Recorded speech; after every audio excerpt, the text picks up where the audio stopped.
High friends, welcome to my channel জ্যোৎস্নার পাকশালা। আশা করি সকলে ভালোই আছেন। আজ আমি আপনাদেরকে দেখাবো আম দিয়ে সাবুর একটি ডেজার্টসের রেসিপি। আম দিয়ে সাবুর ডেজার্ট বানানোর জন্য আমি এখানে একটা বোল নিয়ে নিয়েছি।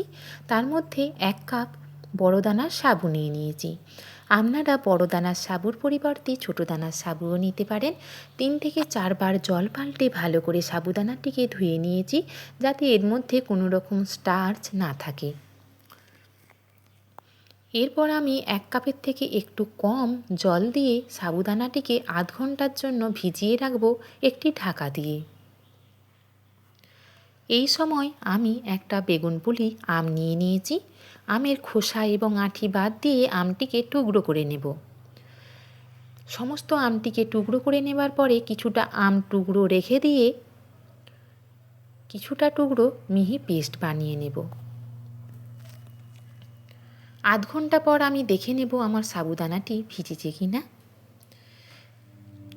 এই সময় আমি আমের যে পাল্পটা বানিয়েছিলাম সেটাকে একটু ফুটিয়ে নেব। আমের ডেজার্ট বানাতে গেলে আমের পাল্পটা একটু ফুটিয়ে নিলে ডেজার্ট খেতে অসাধারণ হয়। আমের পাল্পটি ফোটানো হয়ে গিয়েছে। এই সময় কোড়াটিকে ভালো করে পরিষ্কার করে ধুয়ে নিয়ে আমি আবারও গ্যাসের মধ্যে বসিয়ে দিয়েছি। 1/2 কাপ জল দিয়ে দিয়েছি। এরপর 2 কাপ গরম ফোটানো গরুর দুধ দিয়ে দিয়েছি। গরুর দুধ 2 কাপ দিয়ে দেওয়ার পরে 1/2 কাপ দুধে মিল্ক পাউডার গুলে নিয়েছিলাম, সেটাও দিয়ে দেব। গ্যাসের ফ্লেম মিডিয়ামে রেখে দুধটিকে আমি ভালোভাবে নাড়িয়ে নেব।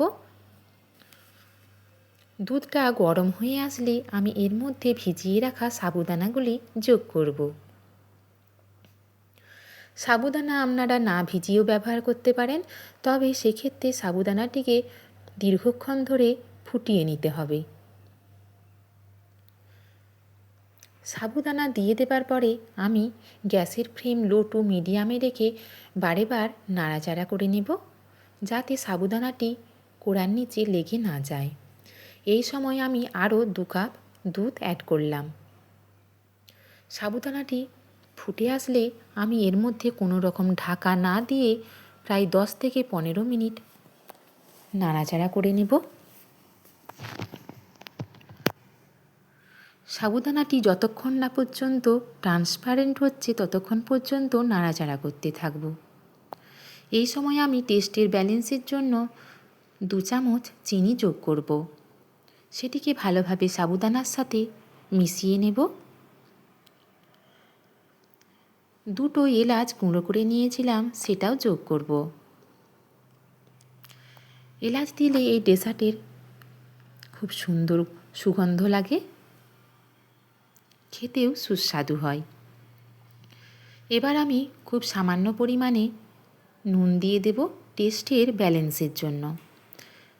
সেটিকে সাবুদানার সাথে খুব ভালোভাবে মিশিয়ে নেবার পরে আমি খুব সামান্য পরিমাণে ছোটো চামচের 1 চামচ ঘি যোগ করব।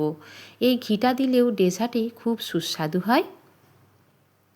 দেখুন সাবুদানাটি আমার কাঁচের বলের মতন স্বচ্ছ হয়ে গিয়েছে। সাবুদানাটি আমার রান্না করাও হয়ে গিয়েছে। এখন আমি সাবুদানাটিকে আধ ঘন্টার জন্য ঠান্ডা হতে দেব। সাবুদানাটি ঠান্ডা হয়ে আসলে ফুটিয়ে রাখা আমের পাল্পটি যোগ করব এবং খুব সুন্দরভাবে সাবুদানার সাথে মিশিয়ে নেব।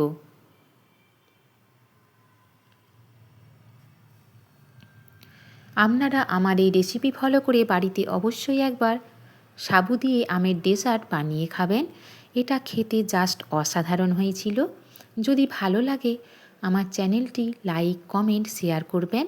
নিত্য নতুন রেসিপি পেতে আমার চ্যানেলটি সাবস্ক্রাইব করার অনুরোধ জানালাম এবং পাশে থাকা বেল আইকনটি প্রেস করার অনুরোধ জানালাম, যাতে আমি নিত্য নতুন রেসিপি পোস্ট করলে আপনাদের কাছে সবার আগে চলে যায়।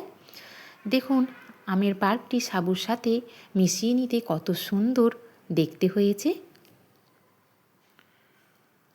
আমের পাল্পটি সাবুর সাথে খুব সুন্দরভাবে মেশানো হয়ে গেলে আমি একটা বোলের মধ্যে এই সাবুটিকে ট্রান্সফার করব।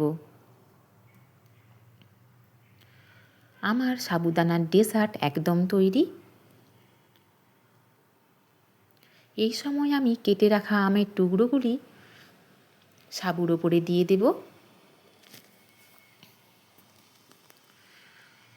এই আমের টুকরোগুলিকে আমি ভালোভাবে সাবুর সাথে মিশিয়ে নেব। কিছু আমের টুকরো রেখে দিয়েছিলাম। আমের টুকরোগুলি সাবুদানার সাথে খুব ভালোভাবে মেশানো হয়ে গেলে আমি ওপর থেকে বাকি যে আমের টুকরোগুলো রেখেছিলাম সেগুলিকে ছড়িয়ে দেব গার্নিশিংয়ের জন্য। এটা দেখতে দেখুন কত সুন্দর হয়েছে, খেতে আরও সুন্দর হয়েছে। আর আমি এখন কিছু ড্রাই ফ্রুটস কুচিয়ে রেখেছিলাম সেগুলিকে ওপর থেকে ছড়িয়ে দেব। আমি এখানে আমন্ড এবং কাজু বাদাম নিয়েছিলাম, তবে আপনারা আপনাদের পছন্দ মতো যে কোনো ড্রাই ফ্রুটস ব্যবহার করতে পারেন।